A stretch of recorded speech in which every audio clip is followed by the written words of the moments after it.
বকর সিদ্দিক সঙ্গে সঙ্গে লাব্বাইক ইয়া রাসূলুল্লাহ বলে বেরিয়ে পড়লেন। বলে আবু বকর গো, তুমি কি রাতের বেলায় ঘুমাও না নাকি গো আবু বকর? আবু বকর বলে ইয়া রাসূলুল্লাহ, ইয়া হাবিবাল্লাহ, নবী গো, আজ থেকে 6 মাস আগে আপনি বলেছিলেন গো নবী, আমাকে হিজরত করতে হবে মক্কা থেকে মদিনা, আর আপনার সঙ্গী হব আমি আবু বকর। সেই দিন থেকে গো নবী আমি ঘর বাড়িতে আসার পর বাইরে যেতে যে সামালগুলা লাগে, যে সমস্ত জিনিসপত্র লাগে, ওটা একটা পুটলি করে বেঁধে মাথায় করে নিয়ে আমি দরজার পাশে দাঁড়িয়ে দাঁড়িয়ে ঘুমাতাম গো নবী। আমার নবীজি আমার বাড়িতে আসবে, আমাকে ডাকবে, আমায় হয়তো নবীর ডাকে সাড়া দিতে পারবো না, আমার নবী কষ্ট পাবে, আর নবী কষ্ট মানে পাওয়া মানে আমার আল্লাহ কষ্ট পাওয়া। জোরে বলেন সুবহানাল্লাহ। হে বাবারা, আবু বকর বলে ইয়া রাসূলুল্লাহ, ইয়া হাবিবাল্লাহ, নবী গো, আমি যে শুধু জেগে আছি এরকম না, ওই দেখেন আমার মেয়েটা 9 বছরের কন্যা সন্তানটা, ওই সন্তানটা আমার মেয়েটা, আপনি আসবেন আর আপনাকে নাস্তা খাওয়াবের কারণে খেজুরের প্লেট নিয়ে সারা রাত আমার মেয়েটা জাগিয়ে থাকে। জোরে বলেন সুবহানাল্লাহ। যাই হোক বাবা, সংক্ষিপ্ত করে দিই রে বাবা। এবার আপনার বলে আবু বকর তাড়াতাড়ি করে চলো, এখনই আমাদেরকে এই জায়গা পরিবর্তন করতে হবে, আমাদেরকে কাফেররা পিছনে আছে। আবু বকর সিদ্দিক রাদিয়াল্লাহু তাআলা আনহুকে সঙ্গে করে নিয়ে মদিনার দিকে রওনা দিয়েছে। আমার দয়ার নবী, মায়ার নবী বারবার বাবা নিজের কাবার দিকে তাকায়, কাবার দিকে তাকায়, আহারে জন্মভূমি আজকে কাফেরদের কারণে এই জন্মভূমি ত্যাগ করে আমাকে চলে যেতে হচ্ছে। এই বলে নবীজির মনে কত দুঃখ বাবা। এমন সময়তে নজর করে দেখে আবু বকর একবার ডানে যায়, একবার বামে যায়, একবার সামনে যায়, একবার পিছনে যায়। রে বাবা, এ সোনামানি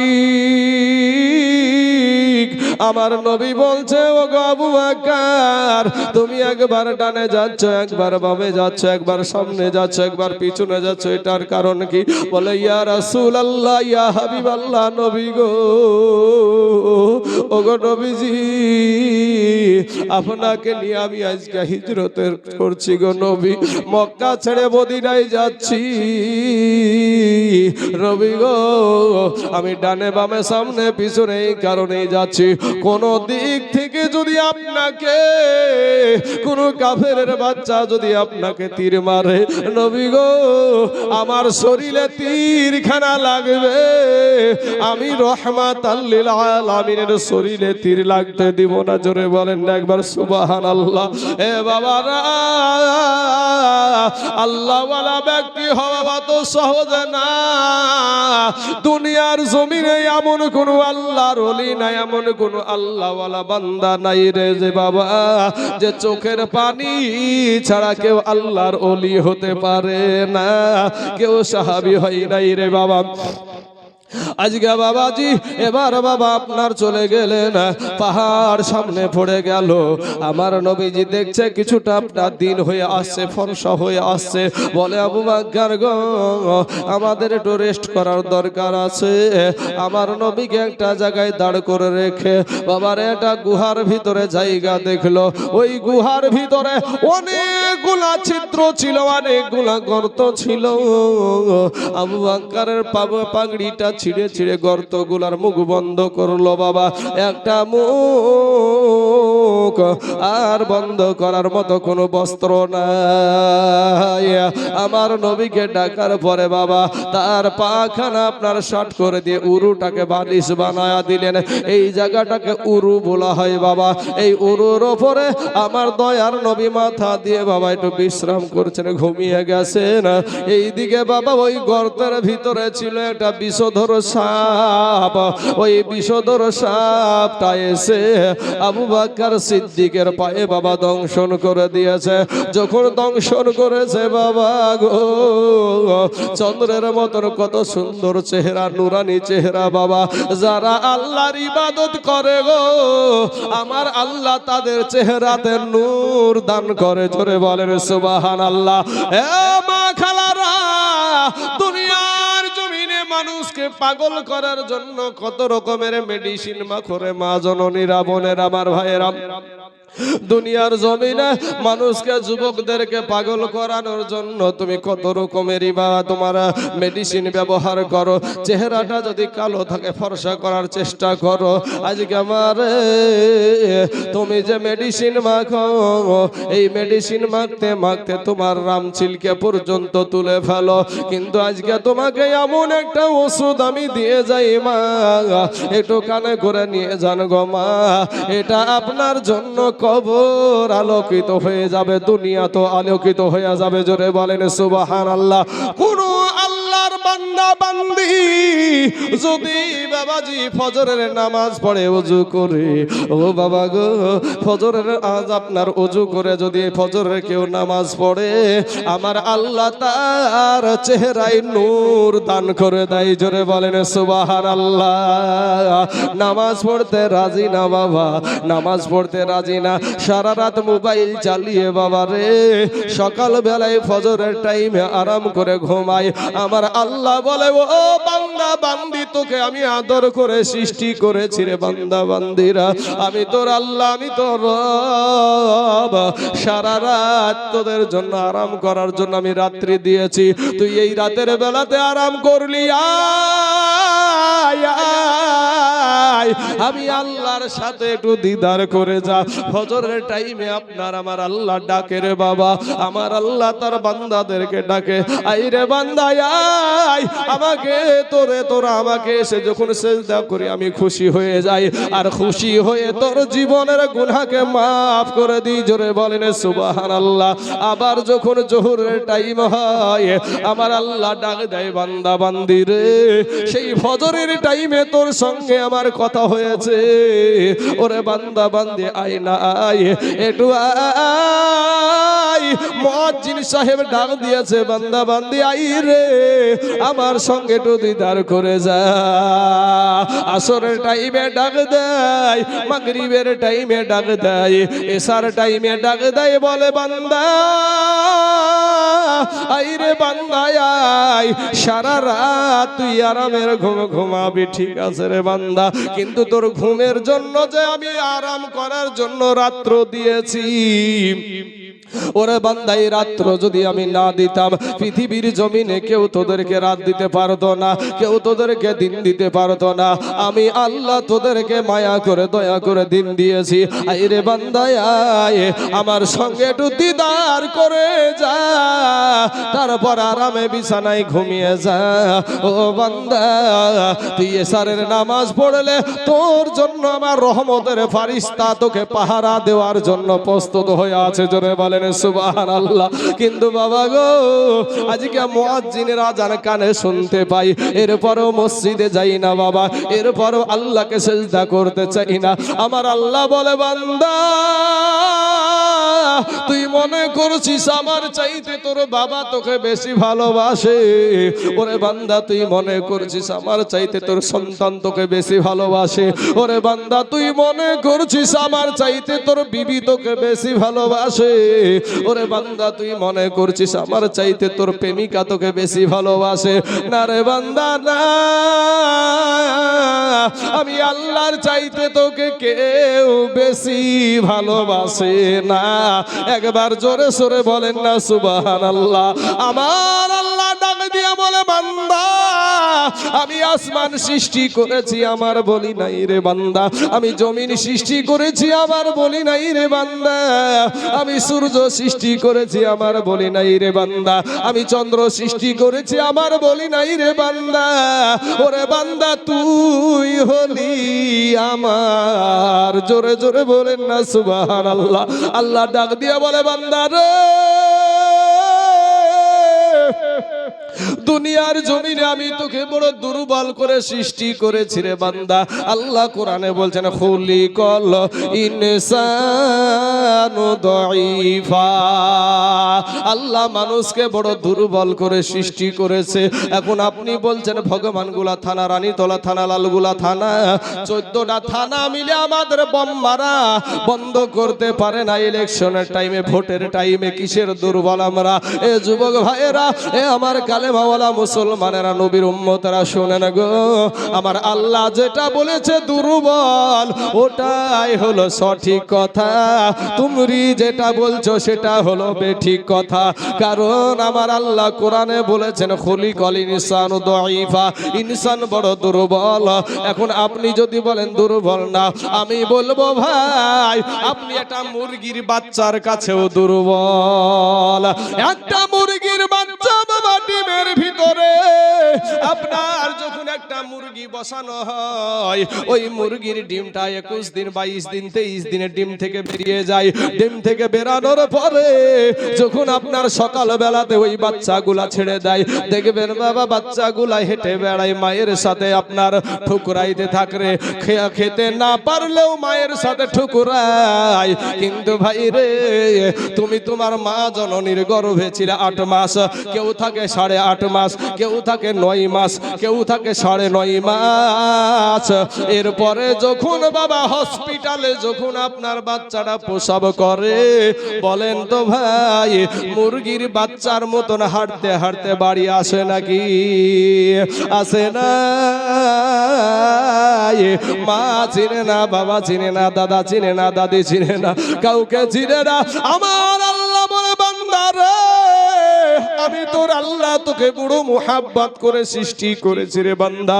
আমি তোর আল্লাহ তোকে বড় ভালোবাসি বান্দা রে। ফিরে আয়, ফিরে আয়, তওবা করে আমি আল্লাহর কাছে ক্ষমা চা। আমি আল্লাহ তোর জীবনের সব গুনাহ মাফ করে দিব। জোরে বলেন সুবহানাল্লাহ। এ বাবাজি, এই যে আমার 2খানা হাত, কোনো খুঁত নাই রে বাবা। এত সুন্দর নিখুঁত জিনিসকে দিল? কোন প্রধানমন্ত্রী দিয়েছে নাকি? কোন মুখ্যমন্ত্রী দিয়েছে নাকি? কোন এমপি দিয়েছে নাকি? কোন এমএলএ দিয়েছে নাকি? না রে বাবা, না। আজকে বাবা একটা নেতার জন্য আমার ভাইয়ের ঘাড়ে আমি 5 কোপ মেরে দিই। একটা নেতার জন্য আমার ভাইয়ের বাড়িতে আমি বম বাস্টিং করি। ও মুসলমান ভাই, তোমার যেই নেতার জন্য তুমি মুসলমানকে আঘাত করো, ওই নেতা জীবনে কত মিথ্যা কথা বলেছে, এর কোনো শেষ নাই রে বাবা। কত নারীদের সাথে জেনাতে লিপ্ত হয়েছে, কত চুগলখড়ি করেছে, কত রকমের কত গুনাহে লিপ্ত হয়েছে।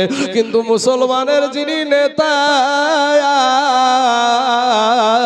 আমাদের দয়ার নবীর জীবনে কোনোদিন একটা মিথ্যা কথা নাই। কথা বলেন ঠিক না বেঠিক?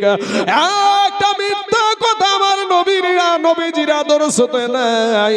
কাফেরেরা আমার নবীকে আল আমিন বলে ডাকতো রে বাবা। সোনা মানিক গো, ও আমার যুবক ভাইয়েরা, আজকে হাতগুলা ব্যবহার আল্লাহর রাস্তায় করি না। এত সুন্দর 2খানা নিখুঁত আমার আল্লাহ পা দিয়েছে বাবা। এই নিখুঁত পা গুলা আমরা আল্লাহর রাস্তায় ব্যবহার করতে রাজি না। এত সুন্দর 2টা চোখ আমার আল্লাহ দিয়েছে, আল্লাহর রাস্তায় ব্যবহার করি না রে মুসলমান।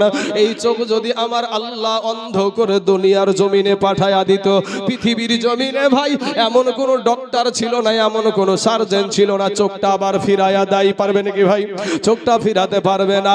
আমার আল্লাহ বলে বান্দা রে, আমি আল্লাহ তোকে যদি ন্যাংড়া করে দুনিয়ার জমিনে পাঠায়া দিতাম, পৃথিবীর জমিনে এমন কোন ডক্টর ছিল না তোর আবার পাগুলা ফিরিয়ে দিতে পারে। তাহলে বাবা একটা বক্তা হয়েছে যার নাম হলো মনিরুল ইসলাম, দেখবেন যার নাম 1.5 ফুট নামে পরিচিত। এই 1.5 ফুটের দেখবেন এখান থেকে এটা বাবা নাই, যখন স্টেজে উঠে দেখবেন আপনার ঘাড়ে করে আপনার তাকে স্টেজে নিয়ে আসতে হয়। ও মুসলমান ভাই, আমার আল্লাহ এত সুন্দর করে আপনাকে দুখানা ডানা পা দিয়েছে, হাত দিয়েছে, চোখ দিয়েছে, আপনি ওইগুলার শুকরিয়া আদায় করেন না। আপনি হলেন আল্লাহর নাফরমান বান্দা, আল্লাহর নাফরমান বান্দা। আমার আল্লাহ ডাক দিয়া বলে, বান্দা রে তুই দুর্বল, আর দুর্বল হওয়ার কারণে তোর উপরে আমার মায়াটাও বেশি। জোরে বলেন সুবহানাল্লাহ। দুর্বলের প্রতি আল্লাহর মায়া বেশি। শুধু আল্লাহরই দুর্বলের প্রতি মায়া না ভাই, আমাদের দুর্বলের প্রতি মায়াটা বেশি। কি করে আপনাদেরকে একটা এক্সাম্পল দিই। একটা মোবাইল 20,000 টাকা দিয়ে আপনি কিনলেন, নিয়ে এসে টেবিলে রাখলেন। আপনার দুইটা বেটা, কয়টা বেটা? দুইটা বেটা। একটার বয়স হলো 12 বছর আর একটার বয়স হলো 4 বছর। 12 বছরের ছেলেটা মোবাইলটা রাখা মাত্রই হাত দিয়ে ফেলে দিয়ে মোবাইলটাকে ভেঙে ফেললো। বলেন বাপ এক একটা থাপ্পড় লাগাবে না লাগাবে না গো? যে হারামজাদা আমি এখনই কিনে নিয়ে এসো, এত শখ করা কষ্ট করা টাকা দিয়ে আমি মোবাইলটি কিনলাম, ফেলে দিয়ে ভেঙে ফেললে 2 থাপ্পড় লাগাবে, ঠিক না ভাই? 2 থাপ্পড় লাগিয়ে দিবে। ওই একই অপরাধ ছোট ছেলেটাও করেছে।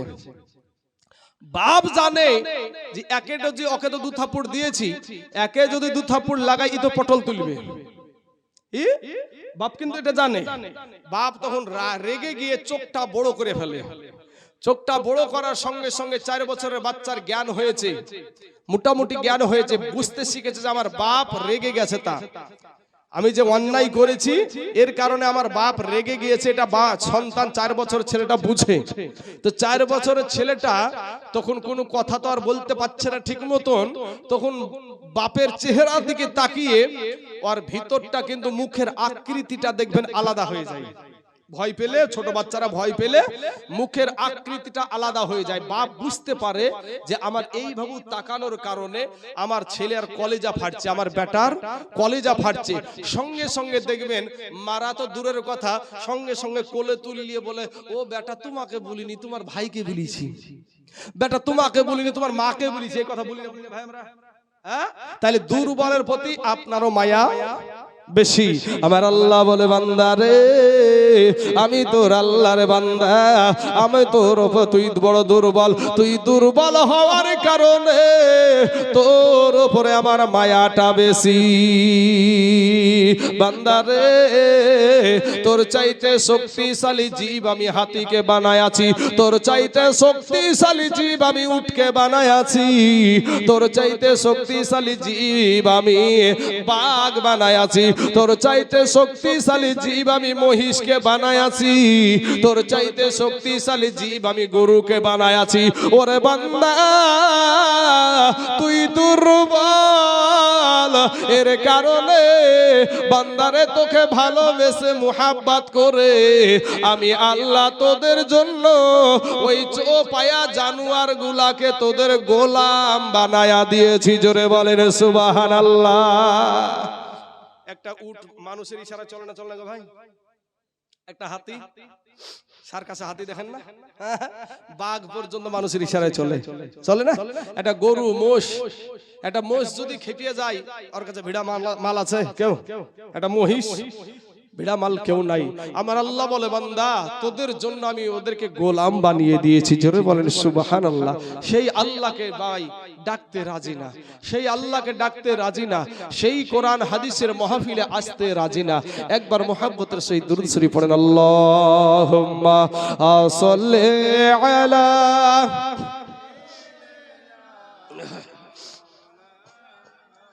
মুহাম্মাদ ওয়ালা আলি সাইয়্যিদিনা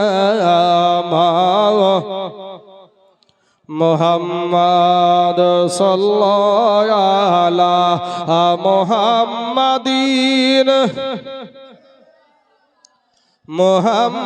মুহাম্মাদ হরদম জবান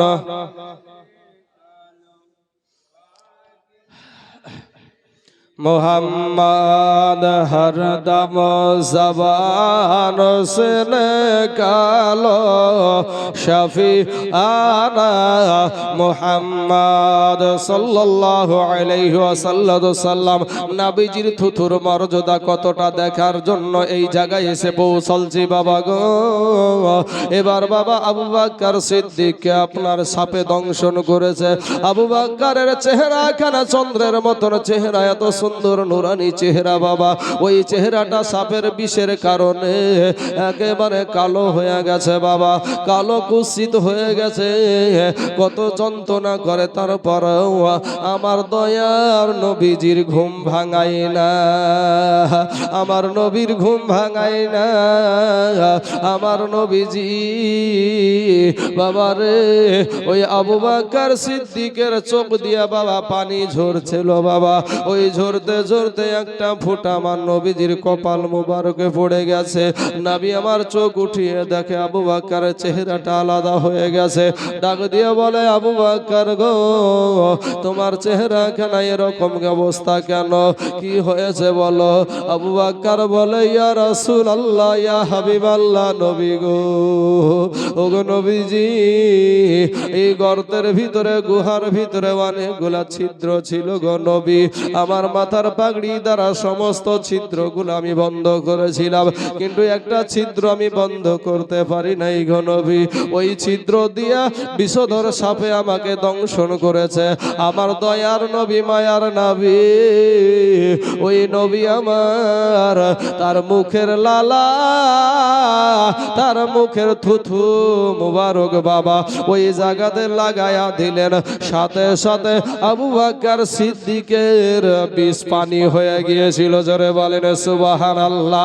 এ বাবা রে, আজকে যদি এই ঘাসের ভিতর থেকে একটা যদি বাবা বিষধর সাপ এসে আমাদের কাউকে দিয়া দেয়, মনে হয় আমাদের বড় আলেম, বড় মৌলভী সাহেবের থুথু দিলে ভালো হবে নাকি ভাই? ভালো হবে না, কারণ আমাদের থুথুতে আছে বাবা জীবাণু, আর নবীজির থুথুতে আছে বাবা দাওয়া, নবীজির থুথুতে আছে ওষুধ বাবা গো। আমার নবীকে যারাই সম্মান করে, যারা ইজ্জত করে, তাদেরকেও আমার আল্লাহ সম্মানিত বানায়া দেয়। এই গুহাতে যখন আপনার নবী, আমার নবী এসেছিল, কবুতরে ডিম পেড়েছিল, শুনেছেন বাবা? সোনা মানিক রে, এই কবুতরকে হাজার হাজার মানুষ আপনার মদিনাতে যায়, মক্কাতে যায়, আমার নবীর রওজার পাশে আপনার হাজার হাজার কবুতর, পৃথিবীর সমস্ত মানুষ এসে হাজী সাহেবরা ওই কবুতরদেরকে খাবার দেয়। কিন্তু বাবা গো, ওই কবুতর কোথায় পায়খানা ফিরে এটা কেউ জানে না।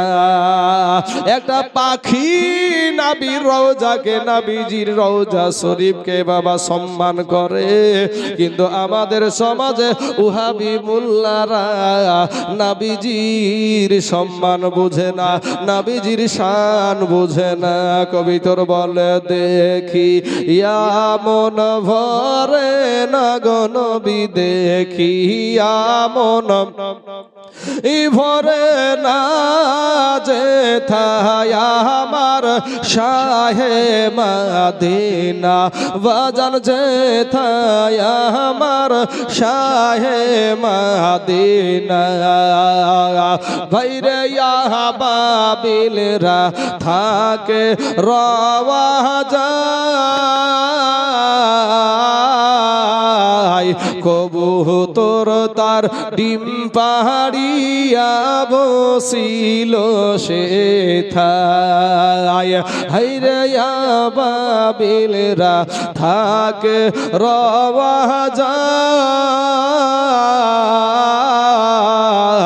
কবুতর তার ডিম পাহাড়িয়া বসিল সেথায়। আমরা মানুষ কপাল পুড়া, আমরা মানুষ কপাল পুড়া, ওই নাবিরে চিনিলাম না যেথায় আমার শাহে মদিনা বাজান যেথায় আমার শাহে মদিনা ভাইরে হিজরতের পাহাড়ে মাকড়ো সাই কবুতর তার ডিম পাহাড়িয়া বসিল সেথায় নাবির দুয়াই কবুতরে নাবির দুয়াই কবুতরে হাজিরা খাওয়াই খানা যেথায় আমার শাহে মদিনা বাজার যেথায় আমার শাহে মদিনা হাইরে বাবিলেরা থাকে রওয়া যায় কবুতর তার ঠোঁট লাগিয়া গুম্বুজ চুমা খাই জোরে বলেন সুবহানাল্লাহ ওরে ইয়া বাবিলেরা থাকে রওয়া যায় কবুতর তার ঠোঁট লাগিয়া গুম্বুজ চুমা খাই আমরা মানুষ কপাল পুরা সেই নবীরে চিনিলাম না সে যেথায় আমার শাহে মদিনা বাজার যেথায় আমার শাহে মদিনা ভাই গো এই তাই জুলের মনের বাসনা